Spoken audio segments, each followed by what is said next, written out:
Bonsoir, nous sommes dans la deuxième partie de l'émission Les mots migrateurs et ce soir, contrairement à ce qu'on vient de dire là en finissant l'émission, c'est pas Laurent Montel et Antoine Formica qu'on accueille dans le studio, mais il y a une petite modification de dernière minute.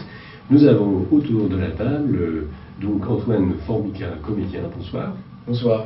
Nous avons Olivier Souris, auteur de la pièce Averse Noire dont on va parler ce soir. Bonsoir Philippe. Et puis nous avions Geoffroy Guerrier, qui est metteur en scène de la pièce Averse Noire. Bonsoir. Bonsoir.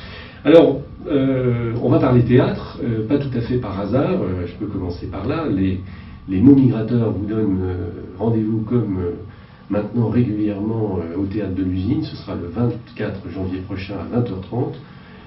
Pour notre soirée mots parleurs, nous accueillons en première partie justement la fine équipe qui est là aujourd'hui pour écouter des extraits de la pièce Averse Noire d'Olivier Souris.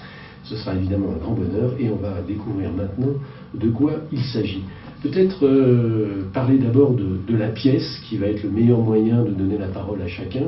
Je vais juste reprendre les quelques lignes qui ont été placées et indiquées dans le site aversenoire.wixsite.com, n'est-ce pas? Donc vous êtes réinvités à y aller et on le rappellera tout à l'heure. Voilà, la pièce Averse Noire. Nous sommes dans la province chinoise de Baimalong. C'est la nuit. Anton Michaelovitch rend visite à Dayamo James, son fils adoptif, enfermé dans une cage au milieu d'une forêt, depuis que sa mère, Lin Han, camarade du parti et directrice du camp de Baimalong, a été retrouvée morte, assassinée sauvagement. Dayamo James va faire un très long rêve. Toute la pièce se déroule dans un lieu unique. Seuls deux personnages sont en scène. Allez, on présente les deux personnages qui sont en scène. Peut-être Geoffroy pour commencer. Oui, c'est simple. Il y a donc Anton Mikhailovitch merci. et Dayamo James qui sont censés être le père et le fils. Je dis qu'ils sont censés parce que rien n'est évident. Rien n'est absolument certain. D'accord. Est-ce que les fils sont vraiment les fils de leur père toujours? Là, je vais peut-être m'adresser à l'auteur, c'est Olivier qui va prendre la parole. C'est quoi l'intrigue de cette pièce? Parce qu'on en a parlé pas mal hors antenne avant, mais voilà, il faut qu'on représente ça à nos amis auditeurs. Je crois que ça traite de la filiation, voilà, entre autres, mais du questionnement. Je suis parti du rêve, parce que je pense que dans le rêve, on peut traiter énormément de choses sans en être conscient, et surtout dans le dernier rêve, parce qu'il s'agit quand même de la fin de Damayo. Après ce rêve, il est condamné pour X raisons, on va comprendre dans la pièce. Et en fait, voilà, et je voulais traiter aussi la perméabilité entre la conscience et puis donc cette histoire de rêve, quand on sait qu'à un moment donné, on arrive vers à terme de sa vie. Mais dans le rêve, justement, on va traiter ce problème de la parentalité et essayer d'avoir des réponses à son questionnement. Voilà, je pense qu'il y a une surpuissance quelque part, ou surconscience dans ce rêve. Le dernier rêve avant de partir. Oui, c'est ça. On avait trouvé avec Geoffroy une phrase, c'est « Dernier rêve d'un jeune condamné à mort ». Waouh. Oui, mais alors, comme c'est un rêve, voilà, c'est pas quelque chose du tout plombant. Il se passe des choses absolument merveilleuses aussi. Et puis on rit, et il y a des choses assez incroyables qui se passent d'ailleurs. Ouf, quelle entrée en matière. On va rentrer tout doucement dans cette pièce, mais peut-être commencer par la genèse. Ça fait déjà longtemps que vous travaillez sur ce projet, tous les deux, Geoffroy et Olivier. Oui, je crois que ça fait 3-4 ans, en fait. Pour raconter un peu l'anecdote, je crois que Olivier, qui est donc au départ qui était un ami d'amis, quand on s'est rencontrés, on a parlé très très vite de littérature, on a parlé de théâtre, on a parlé de plein de choses. Et puis un jour, il m'avait parlé d'une pièce qu'une amie à nous, en commun encore, devait mettre en scène. Et je lui avais dit, mais bien sûr, mais je sais pas si je vais pouvoir le faire, voilà. Et Olivier, qui aime bien le danger, m'avait dit, je t'écris une pièce si tu acceptes de jouer dans celle-là. Mais c'était pas du chantage, hein, oui. C'était pas du chantage. Tu n'étais pas obligé d'aimer la pièce. Non, bien sûr. Voilà. Mais j'ai beaucoup aimé d'ailleurs cette autre pièce qui s'appelait Le Poteau. Absolument. Dans laquelle j'ai participé d'ailleurs à une lecture publique à la SACD il y a 4 ans, à peu près. Et donc il m'avait dit, je t'écris une pièce. Toujours, enfin, depuis 30 ans, beaucoup d'amis m'ont déjà dit, je vais t'écrire une pièce, je t'écris un rôle, enfin voilà. On a un bon verre de vin à la main. Et on dit, ouais, bien sûr, super, génial, voilà, et on reprend un peu de fromage, et puis voilà, puis on oublie, on se dit, non, mais il a dit ça, il est sympa, quoi, voilà, je l'aime beaucoup. Mais... Et puis 15 jours après, Olivier, il n'est pas comme les autres, parce que 15 jours après, il m'appelle, il me dit, est-ce qu'on peut se voir aujourd'hui, j'ai la pièce. Voilà. Et la pièce, c'était Averse Noire. D'accord. Voilà, donc Averse Noire est là déjà depuis, je pense, 3-4 ans à peu près. 3 ans. Ouais, 3 ans. C'est une bonne chose de pouvoir mettre en perspective, j'ai envie de dire, tout le background. C'est-à-dire, la pièce, elle est née il y a 3 ans finalement. Oui. On est donc aujourd'hui en janvier 2017 et elle va être sans doute présentée pour la première fois dans le cadre de la nouvelle saison du Théâtre de l'Usine en septembre-octobre prochain. C'est ce qu'on espère, c'est ça, oui, voilà, de faire ce qu'ils appellent une avant-première au Théâtre de l'Usine. Ouais, ça va être très chouette. Bon, j'espère que les auditeurs viendront, mais c'est déjà, ça donne une bonne idée du travail. 3 ans plus 1. Je dis plus 1 parce qu'en fait, maintenant que vous avez cette date d'octobre, va commencer, en tout cas cette année, vous êtes obligé de travailler de façon rentrer plus sérieusement dans tout ce qui va être mise en voix, répétition, etc. Bien sûr. Tout à fait, il y a un compte à rebours qui commence là. Ouais. C'est d'ailleurs très excitant et très sympa, mais c'est vrai que c'est vrai ce que tu dis, c'est-à-dire que les gens ne se rendent pas compte, les spectateurs, les gens qui font pas théâtre, et c'est normal d'ailleurs, hein, mais ils ne se rendent pas compte que quelquefois, la jeunesse pour faire un spectacle, c'est très très long, c'est très très lent. Je ne sais pas en combien de temps, enfin si, je sais maintenant, en 15 jours, Olivier a écrit, donc ça c'était très peu de temps, mais voilà, Olivier il est comme ça. Et puis, mais après quand même, avec Olivier, on a retravaillé, parce que moi je lui ai dit, voilà, j'aime bien la pièce, mais je ne comprends pas tout, et mon souci de metteur en scène, ça a été très vite enfin je lui ai dit, voilà, il faut que je comprenne chaque mot, et pourquoi ce mot-là a été utilisé plutôt qu'un autre. Et il faut que je donne du sens à tout. Et donc on a remis en question toute la pièce et chaque mot. Et Olivier, il est formidable pour ça. C'est-à-dire que, parce que quand on est auteur, c'est pas facile quand même d'avoir quelqu'un en face de soi qui dit mais pourquoi c'est averse et pourquoi c'est pas pluie, par exemple. Enfin, j'exagère, mais on en était là vraiment. Oui.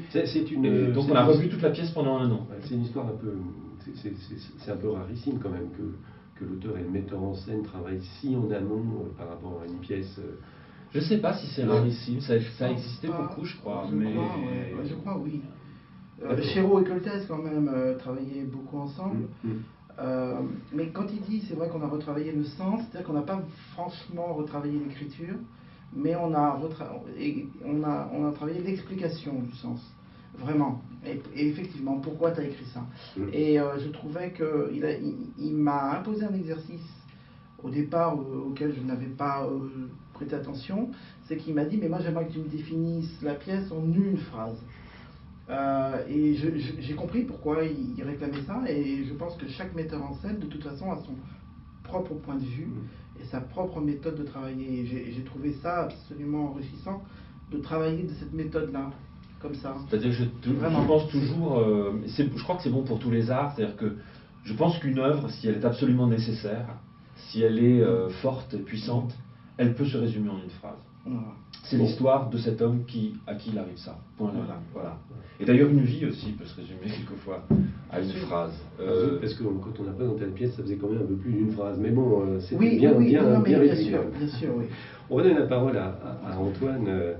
Qui est donc le comédien, l'un des 2 comédiens prévus pour la pièce. Voilà, nous qui sommes, je dis nous, je pense à nos auteurs, à nos auditeurs aussi, voilà comment le comédien, lui, rentre dans la pièce, si je puis dire. Comment ça se passe au début? On reçoit un manuscrit, et il faut rentrer dedans, et il faut d'abord le lire, ensuite essayer de se mettre dans la peau du personnage. Je crois que vous avez déjà fait quelques lectures. Voilà, ça se passe comment? Dans le cadre de cette pièce, comme il s'agit d'un duo, le plus important était la rencontre avec... Alors on va préciser que tu es le fils dans la pièce. Oui, voilà, je suis le jeune homme qui est donc enfermé dans cette cage et qui va vivre ce rêve. Et du coup, effectivement, mon partenaire est une des choses les plus importantes, c'est qu'on trouve la vie entre nous. Parce que cette pièce est du coup comme une sorte de huis clos, même si on n'est pas enfermé entre quatre murs. Enfin, au début, on est dans une cage, je suis dans une cage, mais après, c'est le rêve qui est le cadre. Et en fait, il va falloir que la vie prenne quoi, entre nous pendant à peu près l'heure et quart que dure la pièce. Quoi, et du coup, voilà, il faut... c'est la première chose la plus importante. Après, évidemment, il y a tous les points de vue et tous les postulats qui sont défendus, justement, comme disait Geoffroy, qu'est-ce que veut dire Olivier à travers cette pièce. Et là, pour le coup, on a commencé à effleurer ce genre de questionnement, mais on va, je pense, rentrer dedans quand les répétitions commenceront. Quoi. C'est-à-dire que ça va prendre du relief, ouais. Exactement. Ouais. Ouais. Parce qu'effectivement, le processus de répétition est constitué d'une phase... Enfin, ça dépend des metteurs en scène, mais on a une première phase où on fait de la dramaturgie autour de la pièce. Donc voilà, on prend réplique par réplique ou séquence par séquence et on se dit qu'est-ce que ça raconte, telle phase, telle phase, telle phase. Et puis après, du coup, ça facilite justement l'accès pour les comédiens au vivant, quoi. Voilà. Wow, on apprend plein de choses ce soir. On va d'ailleurs peut-être rentrer un peu plus dedans et on va écouter un extrait. Geoffroy, vous en dire quelques mots avant de rentrer dans cet extrait. Oui, alors c'est vrai que c'est Laurent Montel qui n'est pas là, parce que comme ce sont deux comédiens très talentueux, ils travaillent beaucoup, donc une fois Laurent Montel n'est pas là, et puis à la lecture du 24, c'est Antoine voilà, qui sera en tournée, en travail à Annecy, je crois, oui. et donc il y aura Laurent. Donc je suis obligé de remplacer un de mes comédiens. Avec plaisir. C'est avec plaisir. Donc là, on est dans le premier extrait, on est au tout début de la pièce, et on a vu que Damayo est enfermé dans une cage ou une prison, et que son père rentre dans cette prison. Donc apparemment son père est libre, il peut rentrer, il peut sortir. Il a avec lui une espèce de mallette médicale, et il doit faire apparemment une injection à son fils. Une injection dont ils savent tous les deux qu'elle est mortelle. Voilà, donc il doit en quelque sorte exécuter son fils. On se rendra compte après qu'il ne va pas faire que ça. Je n'en dis pas plus. Voilà. Donc là, on est au début de la pièce. On découvre à peine. Tendez votre bras, Damayo James. Fort. Tendez-le fort. Alors, vous ont-ils autorisé à rester jusqu'à mon dernier souffle? Oui. Vous m'envoyez ravi. Fort. Tendez-le bien fort. Damayo fils, je ne comprends pas. Pourtant, vous connaissez les cadres du parti, leur générosité. Pourquoi leur avoir tout avoué avant la torture? Vous auriez eu la perpétuité. C'est de votre faute, Anton Mikhaïlevitch, mon père. De ma faute. Vous ne m'auriez pas éduqué comme un occidental. Ah, quel gâchis. Regardez-moi tous ces livres, toutes ces connaissances que je n'ai pas encore acquises. Trop hâtifs qu'ils sont, tous ces chiens, à m'enfoncer un pic dans la tête. Damayo fils, la rancœur n'est jamais bonne conseillère. Puisqu'ils veulent une exécution exemplaire, eh bien qu'il l'ait.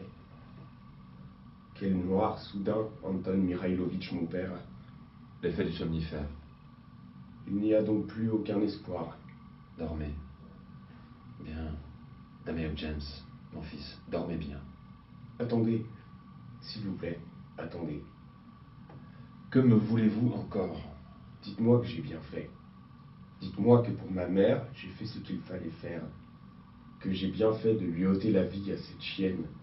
S'il vous plaît, dites-le-moi, Anton Mikhaïlovitch, mon père, dites-le-moi. Damayo fils, croyez-vous que c'est le moment idéal pour parler de ça? On dit que là-bas, dans sa joyeuse demeure de Baimalong, on défonce à coups de poing les poitrines des femmes, que les gardiennes font frotter les genoux des mères indociles sur le sol jusqu'à faire exploser leurs os, qu'ils attachent au cou des jeunes filles une corde pour les traîner dans les rues comme des chiennes. Voilà, on n'en dira pas plus sur ce début. Bravo. Alors, juste une petite précision sur le centre de Bemalong. Bemalong existe vraiment. Oui. C'est une prison de femmes en Chine. Donc, j'ai cité la pièce en Chine par rapport à ça aussi. Voilà. Je voulais, Voilà, on apprend dans cet extrait qu'il a tué sa mère. Apparemment. Voilà, exactement.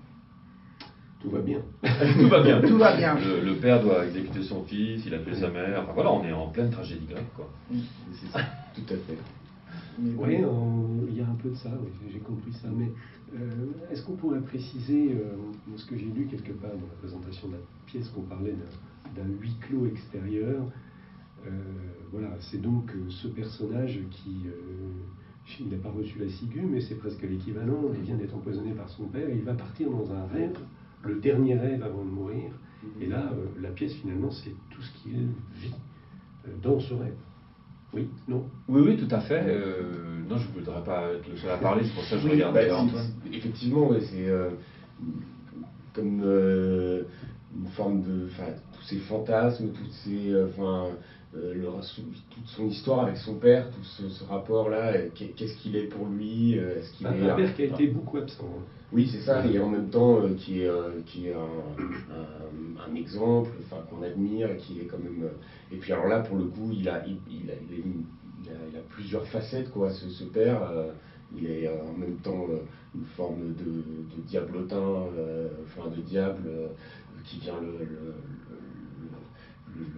le secouer pendant ce rêve, ou en même temps il est un chorégraphe qui doit lui apprendre à danser pour pouvoir se représenter devant les hautes autorités, pour pouvoir mener une mission à bien. Enfin, il est multiface, quoi. Et du coup, c'est tout ce rapport-là, quoi, ce rapport au père, et du coup, effectivement, d'où le lien avec la tragédie grecque, effectivement. Effectivement, il y a probablement une question oedipienne à l'intérieur de tout ça. Oui, oui. Entre père et fils. Effectivement, ouais. À certains moments, je crois que la tragédie passe même. On rit par moments quand même. Ah oui. Oui, non, bien sûr. Il y a des situations cocasses, hein. Bien sûr. Disons, vraiment. Ouais, on part de cette geôle, et en fait, le rêve permet d'ouvrir en fait vers un autre monde, vers d'autres possibles. Enfin, on se rend compte que. Elle libère l'essence. Voilà, ouais. Voilà. Je pense que c'est ça, en fait. Oui, c'est ce que tu expliquais en antenne, l'idée d'être à la frontière entre le conscient et l'inconscient. Oui, je pense qu'il y a une perméabilité quelque part. Je crois qu'on a trop tendance à sectoriser, à fragmenter le rêve de la conscience réelle. C'est pas si simple que ça. Et je crois qu'on n'a pas tout découvert et qu'il y a beaucoup de choses à découvrir. Voilà, c'est simplement peut-être une porte qui s'ouvre et qui libère exactement les sens. Je suis d'accord avec ce que dit Olivier, d'autant plus que je crois que le rêve dans la pièce, en fait, c'est une espèce de... Ils sont d'accord. C'est pas tout à fait le cas, hein, mais... Non, mais... c'est pas 2 ans de travail, voilà. Le rêve, c'est un peu on aura comme tout le temps des répétitions pour ne plus être d'accord. Ouais, bien sûr. C'est toi qui dis ça, bien sûr. Ici, le rêve est un peu comme un substitut de notre existence, c'est-à-dire que oui, bien sûr, la pièce, elle est terrible, elle est même monstrueuse, mais je pense au mot de Villard qui disait tout le temps ce qui n'est pas monstrueux ne mérite pas le théâtre. C'est-à-dire que oui, pourquoi on fait du théâtre, c'est quand même pour parler des choses importantes. Et qu'est-ce qui nous arrive à tous dans l'existence, c'est qu'on sait quand même qu'on est condamnés. On est tous condamnés. On ne cesse de le répéter, et puis on a raison. Et donc qu'est-ce qu'on fait entre-temps? On vit des choses, et on essaye de les vivre pour certains le mieux possible et avec le plus d'humour possible pour faire la nique à la mort, quoi, en gros. Et je crois que le rêve, là, c'est un substitut de la vie. Pour une fois, ce père et ce fils se rencontrent, pour une fois, parce qu'ils ne se sont pas rencontrés avant. D'ailleurs, le fils ne va pas cesser de lui reprocher au père. Et pendant tout le rêve, en fait, ils vont vivre des moments d'amour-haine. Ils vont pas arrêter de s'engueuler, mais ils vont rire ensemble. Ils vont sûrement danser ensemble. Ils sont assez espiègles. Le père est censé être chorégraphe, mais on ne sait pas trop. Est-ce que c'est comme tous ces pères qui reviennent de loin, ils racontent des histoires, ils disent qu'ils ont été aventuriers. Est-ce que c'est vrai? Ils disent qu'ils ont fait la guerre. C'est pas toujours vrai. Quelquefois, ils étaient à l'arrière. Voilà, etc., etc. Donc, en fait, ils occupent ce dernier moment avant l'abîme, en fait. Voilà. Antoine Mikhailovitch, mon père, hein, ça a été répété plein de fois. Est-ce qu'on se rapproche dans cette espèce de huis clos extérieur de l'univers de Godot? Ils attendent aussi. Oui, il y a un esprit Godot. Ouais. Oui. De toute façon, on a forcément des influences et on est traversé par des influences. Oui, moi je crois que c'est un de mes textes préférés. C'est quelque chose d'archi moderne parce que c'est intégré à notre vie, à chacun de nous. On a toujours une attente de quelque chose. On est toujours en attente de quelqu'un, d'un monde meilleur. Et voilà. Et je pense que oui, je suis traversé par ça. Absolument, oui, oui, oui. On reconnaît la voix de l'auteur de la pièce, Olivier Souris. On parle bien de ta pièce finalement. J'avoue, je l'aime beaucoup et j'aime beaucoup cette équipe. Et je suis d'accord avec lui. Voilà. Et ça fait vraiment plaisir de les entendre et de les imaginer sur scène. Voilà, c'est un grand rêve qui va se réaliser. Pourquoi ils sont dans... On ne sait pas si c'est une gare, mais ce rêve se passe à proximité d'une voie ferrée. C'est quoi C'est comme si c'était le lieu de transit, quoi, un espèce d'entre-deux, le lieu de passage, quoi. Et c'est le Styx. Il y a de ça, parce que effectivement, sans vouloir révéler mais effectivement, l'injection que le père fait au début de la pièce est un poison. Donc effectivement, on peut imaginer que ce rêve est issu d'un coma, d'une forme de coma, ou comme vous savez, ces récits de personnes qui ont été à un moment donné, qui ont été plongées dans le coma et qui se sont soudain vues d'au-dessus de leur lit, ou quoi, où il y a plusieurs phases justement plusieurs strates avant la mort, justement, où soit on est juste au-dessus de soi, soit on passe dans un autre monde, et du coup je pense qu'il y a de ça en tout cas. Et du coup la gare, c'est vraiment la métaphore du lieu de départ, du lieu d'arrivée. Alors, Geoffroy, merci Antoine pour ce témoignage, j'ai envie de dire. Geoffroy, comment on pense mise en scène pour un huis clos? Oh, ça me paraît pas, je voudrais pas insulter l'avenir, mais ça me paraît pas très compliqué, justement, parce que c'est un huis clos. C'est un huis clos à deux personnages. C'est drôle, on parlait de Godot tout à l'heure. Moi, j'ai joué justement au théâtre de l'Usine, Estragon, l'année dernière. Et oui, il y a beaucoup de ça, en effet, de ces personnages. Et d'ailleurs, moi, je me suis rendu compte, en jouant Godot, c'était très drôle, c'est très drôle, c'est énormément désespéré, mais c'est très drôle. Les gens doivent rire en voyant ça. Mais on rit de notre désespoir, enfin on rit de notre condition, de notre existence qui est limitée. Qui est limitée, exactement, c'est ça. Dans le temps. Et pour reprendre ta question, ouais. La mise en scène. Oui, oui non, moi je compte beaucoup sur les comédiens, évidemment, mais parce que c'est un duo, c'est très bien dialogué, et donc il va falloir que je les laisse jouer, tout en faisant ce que j'ai fait avec Olivier, c'est-à-dire en essayant de donner des sens un peu à des séquences et des rythmes. Voilà. Mais ça me paraît pas une montagne difficile à franchir, je pense. Eh bien, on arrive malheureusement au bout de notre séquence d'aujourd'hui dans notre émission Les mots migrateurs. Et oui, déjà. On a oublié de dire que la pièce existe déjà, elle est éditée aux éditions Itrana. Et ben voilà, ce sera ITRANA. Je crois qu'il y a un site Itrana d'ailleurs. Éditionnitrana.fr. Pour terminer, je voulais juste poser une mini-question. Il y a 20 secondes pour répondre. C'est pourquoi Averse Noire? Pourquoi Averse Noire? C'est quoi ce titre? Très bonne question. Pourquoi Averse Noire? Moi, je ne m'attendais pas à cette question, parce que ça me paraissait tellement... C'est pas que ça paraît logique, mais en fait, je veux dire, on va dans l'invisible. Voilà. Ce sera le mot de la fin. Je remercie Antoine Formica, merci beaucoup, comédien. Je remercie Olivier Souris, auteur. Je remercie Geoffroy Garnier, qui est plutôt dans son habit de metteur en scène, d'être venu à notre émission. Donc, ne loupez pas le 24 janvier, 20h30 au Théâtre de l'Usine, une première lecture de cette pièce, en tout cas des extraits, dans le cadre de notre soirée Mots parleurs des mots migrateurs. Et ensuite, bien sûr, rendez-vous à la rentrée 2017, la rentrée théâtrale, septembre-octobre, pour voir la pièce. Ce sera sans doute un très beau rendez-vous. Merci, à bientôt. Merci, messieurs. Merci beaucoup. Merci beaucoup.